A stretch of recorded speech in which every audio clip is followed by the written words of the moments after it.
ಶಿರದಿ ತೀರ್ಥವ ಧರಿಸಿ ಮಧುಪರ್ಕಾದಿಗಳ ತಾನಿತ್ತು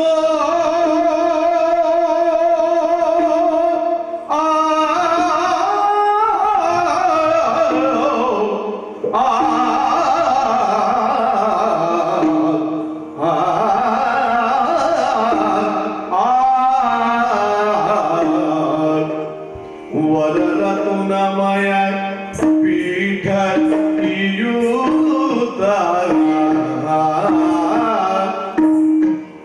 ವರರತ್ನಮಯ ಪೀಠ ಕರಬಿಡಿದು ಕುಳ್ಳಿರಿಸಿ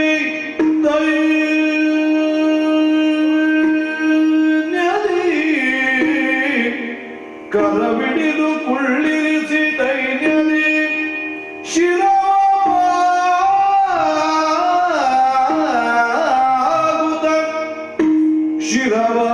ಶಿರವಾಗುತ್ತ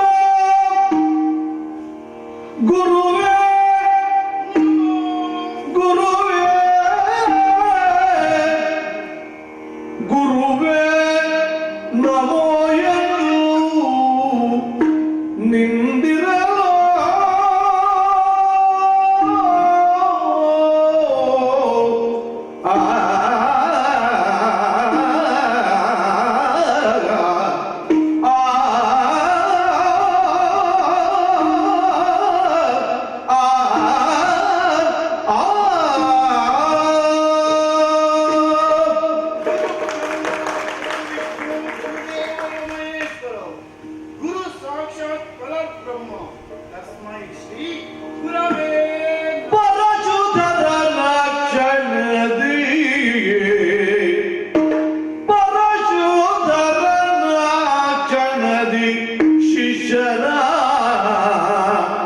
ಪರಮ ಭಕ್ತಿಗೆ ಮೆಚ್ಚಿ ಮನದೊಳು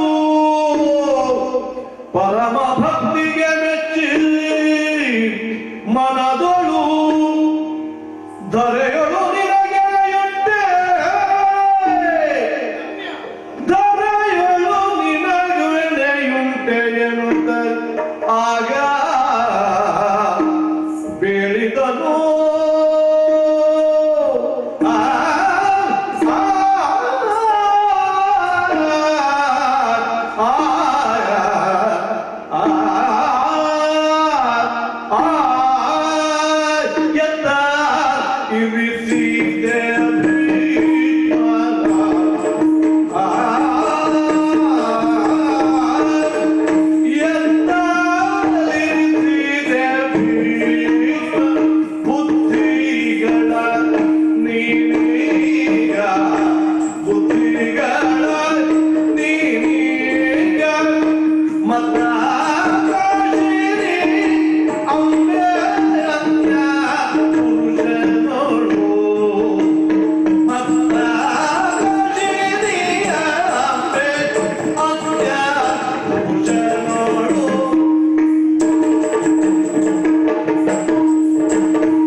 ನಿನ್ನ ವಿಷಯಕವಾದಂತ ಗೌರವ ಅಭಿಮಾನ ಸಂತೋಷ ಉಕ್ಕಿ ಹರಿಯುತ್ತಾ ಇದೆ.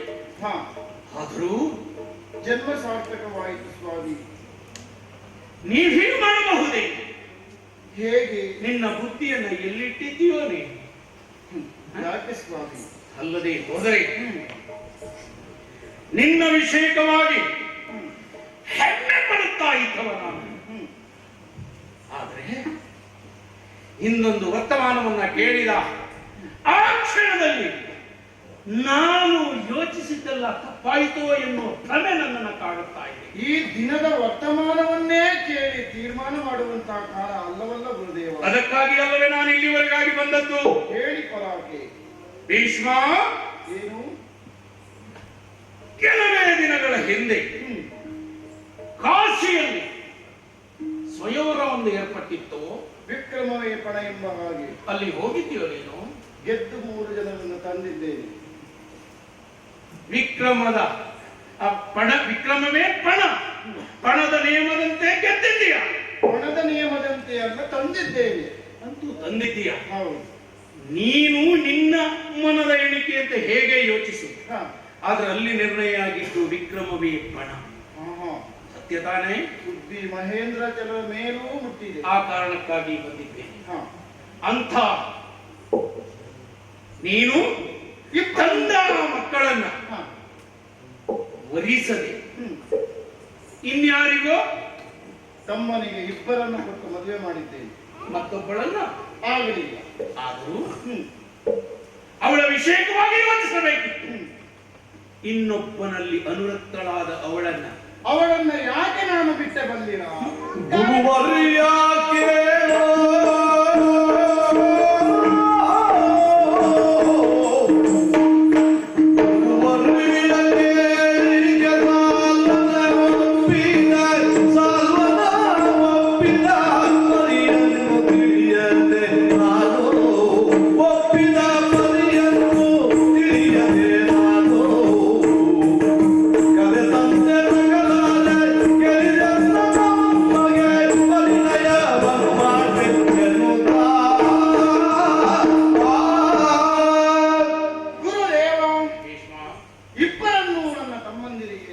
ತಮ್ಮನಿಗೆ ಮದುವೆ ಮಾಡಿದೆ. ಒಬ್ಬಳನ್ನು ತಿರಸ್ಕಾರ ಮಾಡಿದೆ. ಸಂಸಾರ ಎನ್ನುವುದು ಸರಿಯಾಗಿ ಹೊಂದಾಣಿಕೆ ಆಗಬೇಕು ಅಂತಿದ್ರೆ ಬದುಕು ಎನ್ನುವುದು ರಾಗವಾಗಿರಬೇಕು. ಈ ಜಗತ್ತಿನಲ್ಲಿ ಕಲ್ಯಾಣಿ ರಾಗ ಬಹು ಶುದ್ಧವಾದದ್ದು, ಶ್ರೇಷ್ಠವಾದದ್ದು ಸ್ವಾಮಿ. ಕಲ್ಯಾಣಿ ಎಂದು ದೇವಿಯನ್ನು ಕರೆಯುತ್ತಾರೆ. ಅಂತ ಜಗದಂಬಿಕೆಯಾಗುವಂತಹ ಪಾರ್ವತಿಯನ್ನು ವರಿಸಿದವನು ಗಿರಿಧರ. ಕಲ್ಯಾಣಿ ಹಾಗೂ ಗಿರಿಧರರ ಎನ್ನುವ ಈ ಸಂಸಾರ ಎನ್ನುವುದು ಸರಾಗವಾಗಿ ರಾಗವಾಗಿ ನಡೆಯಬೇಕು ಅಂತಿದ್ರೆ ಪರಸ್ಪರವಾದ ಹೊಂದಾಣಿಕೆ ಇರಬೇಕು. ಅಂತಹ ಹೊಂದಾಣಿಕೆ ಎನ್ನುವುದು ಈ ಅಂಬೆಯಲ್ಲಿ ನಮಗೆ ಕಂಡು ಬಂದಿಲ್ಲ. ಮದುವೆಯ ಮುನ್ನಾ ದಿನ ಬಂದಿರುವಂತಹ ಸಾಲ್ವನನ್ನು ಅವಳು ಪ್ರೇಮಿಸಿದಳಂತೆ. ಆದ್ದರಿಂದ ಅವಳೇ ನನ್ನಲ್ಲಿ ಹೇಳಿದಂತಹ ಮಾತು, ಎಂದಿಗೈತಹಳೆಂದು ಕಾಯುತ್ತಾ ಇದ್ದಾನೆ, ಪ್ರೇಮಿಸಿದವರನ್ನು ದೂರ ಮಾಡಬಾರದು. ನಿಮ್ಮ ಪಾಠವು ನಮಗೆ ಹಾಗೆ ಅಲ್ಲವೇ? ಪ್ರೇಮ ಎಂದರೆ ಕೇವಲ ಪರಸ್ಪರ ಗಂಡು ಹೆಣ್ಣಿನ ಕಾಮವಲ್ಲ, ಅದು ದೇವರನ್ನು ಪ್ರೇಮಿಸುವುದು ಆಗಿರುತ್ತದೆ. ಆದ್ದರಿಂದ ಅವಳನ್ನು ಅವಳ ಇಚ್ಛೆಯಂತೆಯೇ ನಾನು ಕಳುಹಿಕೊಟ್ಟೆ. ಅವನೇನೋ ತಿರಸ್ಕಾರ ಮಾಡಿದನಂತೆ, ಅದು ಅವನಿಗೂ ಹಾಗೂ ಅವಳಿಗೆ ಸಂಬಂಧಪಟ್ಟಂತಹ ವಿಚಾರ ಅಲ್ಲದೆ ನಿಮ್ಮ ಶಿಷ್ಯನಿಗಲ್ಲ ಸ್ವಾಮಿ.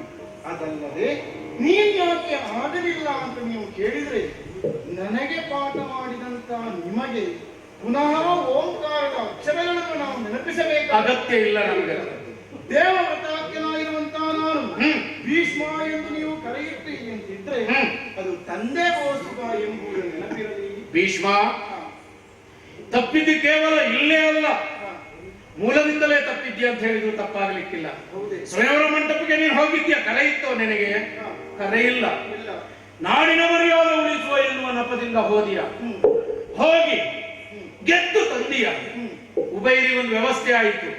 ಇನ್ನೊಬ್ಬಳು ಅವಳೇ ಹೇಳಿತ್ತು, ಸಾಲುವಲ್ಲಿ ಅನುರಕ್ತರಾಗಿದ್ದೇನೆ ಎನ್ನುವುದಾಗಿ. ಒಬ್ಬನಲ್ಲಿ ಅನುರಕ್ತಳಾಗಿ ನೀನು ತಂದ ಮೇಲೆ ಮತ್ತೆ ಅವನಲ್ಲಿ ಹೋಗಿ ಅವಳು ಹೋದ್ರೆ ಅವ ಅದನ್ನು ಒಪ್ಪಿಕೊಳ್ತಾನೋ? ಅವನು ಅಲ್ಲಿ ತಿರಸ್ಕರಿಸಿದಂತ ಆದ ಮೇಲೆ ಮತ್ತೆ ಪುನಃ ಬಂದದ್ದು ನಿನ್ನಲ್ಲಿಗೆ ತಾನೆ. ಆಗಲಾದ್ರೂ ನೀನು ಯೋಚಿಸಬೇಕಿತ್ತು, ಯಾಕೆ ಅವಳನ್ನ ಕೈ ಬಿಟ್ಟಿ ಅಂತ ನನ್ನ ಪ್ರಶ್ನೆ. ಕುಲಗೆಟ್ಟಂತಹ ಹೆಣ್ಣುಗಳನ್ನು ನಮ್ಮ ವಂಶಕ್ಕಲ್ಲ, ನಮ್ಮ ಪ್ರಜೆಗಳಿಗೂ ಸಲ್ಲ ಎಂದು ನಾನು ತಿರಸ್ಕರಿಸಿದ್ದೇನೆ. ಆದರೂ ಅದಲ್ಲದೆ ನಾನು ಆಗುವುದಿಲ್ಲ. ಯಾಕೆ? ಯಾಕೆ? ಬ್ರಹ್ಮಚರ್ಯ ಅಲ್ವ ಸ್ವಾಮಿ. ತಂದೆಗಾಗಿ ನಾನು ಬ್ರಹ್ಮಚಾರಿ ಆಗಿರುವೆ.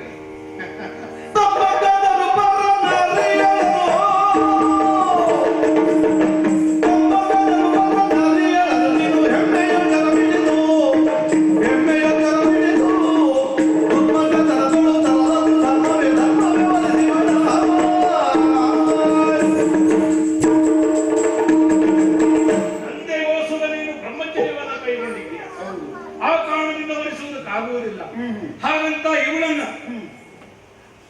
ಬೆಂಬಲಿಸುವುದಿಲ್ಲ. ಸಾಲ್ವ ತಿರಸ್ಕರಿಸಿದ್ದಾನೆ. ಮತ್ತೆ ನಿನ್ನಲ್ಲಿಗೆ ಬಂದು ಭೋಗರದಿದ್ದಾಳೆ. ಆಗಲೂ ನೀನು ಅವಳ ವಿಷಯಕವಾಗಿ ಕರುಣೆ ತೋರ್ಲಿಲ್ಲ ಅಂತ ಆದ್ರೆ ಇಲ್ಲ, ಅವಳಿಗೆ ಮುಂದೇನು ಗತಿ ಎನ್ನುವುದು ಬೇಡುವ ಪ್ರಶ್ನೆ ತಾನೇ ಅದು. ಅದಕ್ಕೀಗ ನೀನು ಗುರುವಾಕ್ಯ ಒಂದೇ ಬುದ್ಧಿಯೋ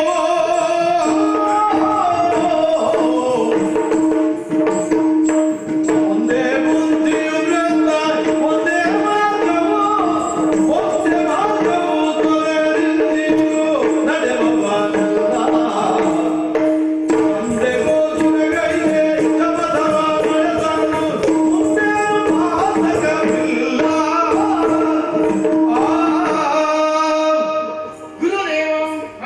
ಶಿಷ್ಯನಾಗಿರುವಂತಹ ನಾನು ಮೂಲದಲ್ಲಿ ತಪ್ಪಬೇಕು ಅಂತಿದ್ರೆ ಗುರುಗಳು ಆಡಿರುವಂತಹ ಮೂಲ ಪಾಠವನ್ನೇ ಮರೆತಿರಬೇಕು ಅಂತ ಆಗುತ್ತಿದೆ. ನನಗದೇ ಅಷ್ಟ್ರಿಗಾಗಿ ಯಾವ ಅಕ್ಷರವನ್ನು ನಾನು ಮರೆತವನಲ್ಲ ಸ್ವಾಮಿ. ಹಾಗಿದ್ದು ಹೀಗಾಗಿತ್ತು. ನಾನು ಗುರುವಾದ ನಿಮ್ಮಲ್ಲಿ ನೇರವಾದ ಅಭಿಪ್ರಾಯವನ್ನು ಹೇಳುತ್ತೇನೆ. ತಂದೆಗೋಸ್ಕರ ನಾನು ಆಡಿದಂತಹ ಮಾತು ಒಂದೇ ಮಾತು ನನ್ನದ್ದು, ಒಂದೇ ನಾಲಿಗೆ ನನ್ನದ್ದು, ಒಂದೇ ವ್ರತ ನನ್ನದ್ದು. ಒಂದು ವೇಳೆ ಗುರುವಾದ ನಿಮ್ಮ ಮಾತು ಆ ವಾಕ್ಯವನ್ನು ಉಲ್ಲಂಘನೆಯಾದರೂ ಚಿಂತೆ ಇಲ್ಲ. ಸ್ವಾಮಿ, ಯಾಕೋ ಅಂಬೆಯ ಬಗ್ಗೆ ಅತಿಯಾದ ಕಳವಳಿಕೆಯ ಬಗ್ಗೆ. ಅಂಬೆಯ ಬಗ್ಗೆ ಕಳವಳಿಕೆ ಅಂತಲ್ಲ, ಹೆಣ್ಣೊಬ್ಬಳು ಹೀಗಾಗುತ್ತಾಳಲ್ಲ. ಒಂದು ತಾವು ಸನ್ನಿಧಿ ಬೇಸರ ಮಾಡಿಕೊಳ್ಳದಿದ್ರೆ ನಾನು ನಿಮ್ಮಲ್ಲಿ ಕೇಳುವುದು, ನನಗಾದರೂ ಮದುವೆ ಆಗುವುದಿಲ್ಲ ಎನ್ನುವಂತಹ ಒಂದು ಪ್ರತಿಜ್ಞೆ ಇದೆ. ತಾವೇನಾದರೂ ಮನಸ್ಸು ಮಾಡಿ ಅಲ್ಲ, ಗೆದ್ದು ತಂದವ ನೀನು.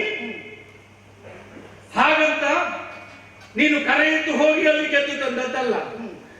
ಅನಿವಾರ್ಯ ಸ್ಥಿತಿ ಬಂತು, ಹೋದಿಯ ಗೆದ್ದಿಯ. ಗೆದ್ದ ಮೇಲೆ ಅವಳ ವಿಷಯಕವಾಗಿ ಯೋಚಿಸಬೇಕಾದವ ನೀನು. ನೀನು ಇಂದು ಯೋಚಿಸುವಲ್ಲಿ ಅಪ್ಪನಿಗೆ ಮಾಡಿಸಿದ್ದೇನೆ, ಗುರುವಿಗಾದರೆ ಏನು ಈ ರೀತಿ ಯೋಚಿಸ್ತೀಯ ಅಂತ ಆದ್ರೆ ಅಪ್ಪನಿಗೆ ಮದುವೆ ಮಾಡಿಸಿದ ಮಾತ್ರಕ್ಕೆ ಗುರುಗಳ ಸನ್ನಿಧಿಗೂ ಸನ್ನಿಧಾನಕ್ಕೂ ಲಗ್ಗೆ ಇಡುವುದು ಹೊರಟಿಯ ನೀನೀಗ. ಏನು ಹುಡುಗಾಟಿಗೆ ಮಾತು ಒಂದೊಮ್ಮೆ ನೀನು ತಂದೆಗೋಸ್ಕರ ಇಷ್ಟೆಲ್ಲ ಮಾಡಿದ್ದೆ ಅಂತ ಆದ್ಮೇಲೆ ಗುರುವಾಕ್ಯ ಮೀರಿದ ಆದೋಷ ನಿನಗೆ ಬರುವುದಿಲ್ಲ. ಏನ್ ಮಾಡ್ತೀರಿ? ಮಾಡುವುದೇನಿಲ್ಲ.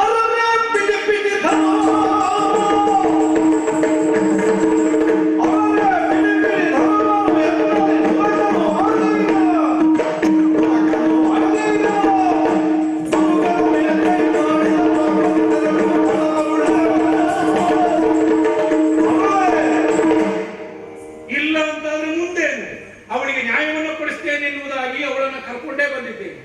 ಅಂತಾದ ಮೇಲೆ ನೀನು ಆಗುವುದಿಲ್ಲ ಅಂತ ಆದ್ರೆ ಅನಿವಾರ್ಯ ಸ್ಥಿತಿ.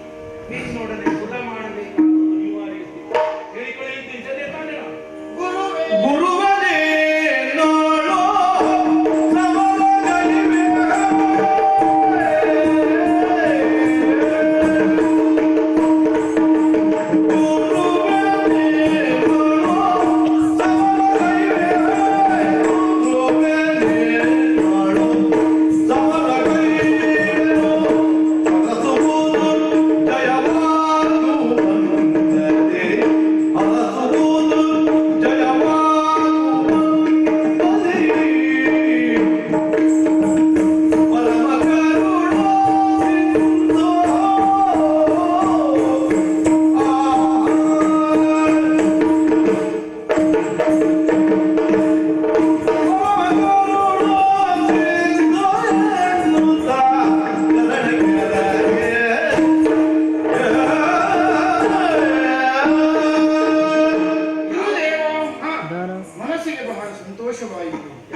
ಶರವನ್ನು ಹೇಗೆ ಪ್ರಯೋಗ ಮಾಡಬೇಕು ಎಂಬುದನ್ನು ಪಾಠ ಮಾಡಿದವರು ನೀವು.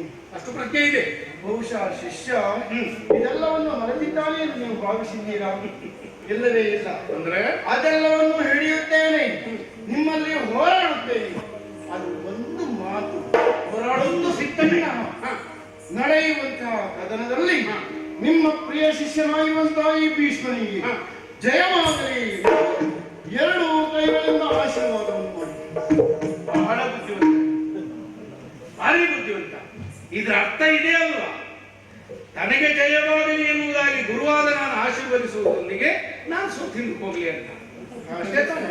ಮತ್ತೇನು? ನೀವು ಬಂದಿರುವುದು ಧರ್ಮ ಹಾಗೂ ಅಧರ್ಮಗಳ ವಿಮರ್ಶೆ. ಅದು ನಿರ್ಣಯ ಮಾಡುವ ನಾನ್ ತಾನೆ. ಹಾಗಾದ್ರೆ ಧರ್ಮಾಧರ್ಮಕ್ಕೆ ತಾನೇ ಯುದ್ಧವಾಗುವುದು ಗುರು ಶಿಷ್ಯರಿಗಿಂತಹ ಕದನ ಅಲ್ಲ, ನನಗೂ ಅರ್ಥ ಆಗಿದೆ.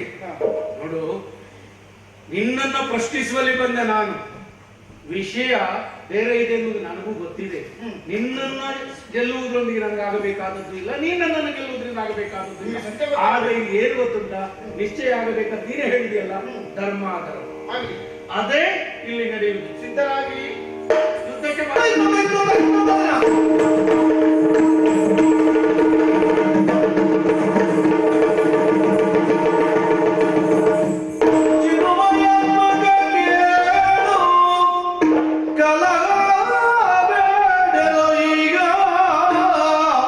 ನಿನಗೆ ಸೋಲುವನಲ್ಲ, ನಿನಗೆ ಸೋಲುವನಲ್ಲ ಭೀಷ್ಮ.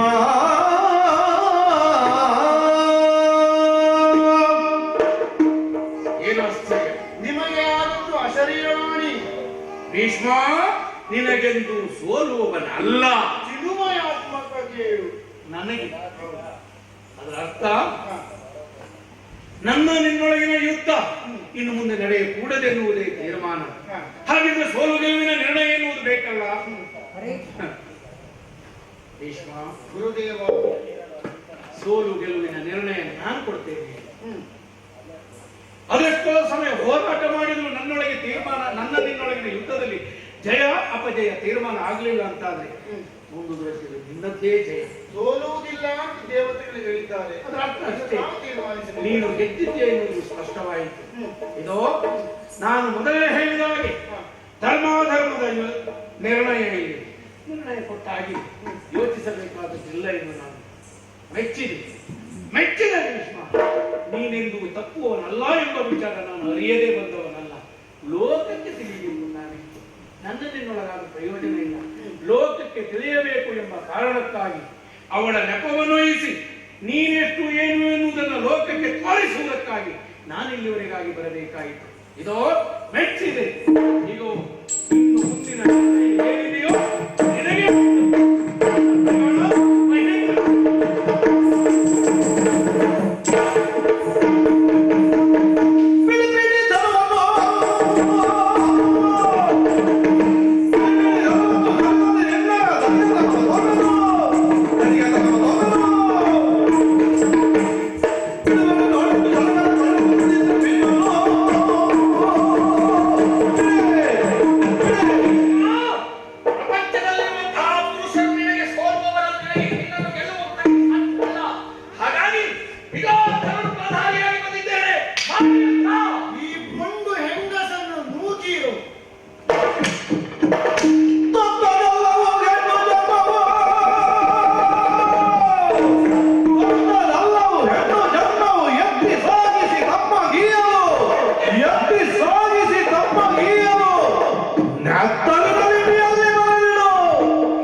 ಆದರೆ ನಿನ್ನನ್ನು ಇದೇ ಬಾಯಿಂದ ಕರುಣಾ ಸಾಗರ ಎನ್ನುವುದಾಗಿ ಕೊಂಡಾಡಿದ್ದೆ.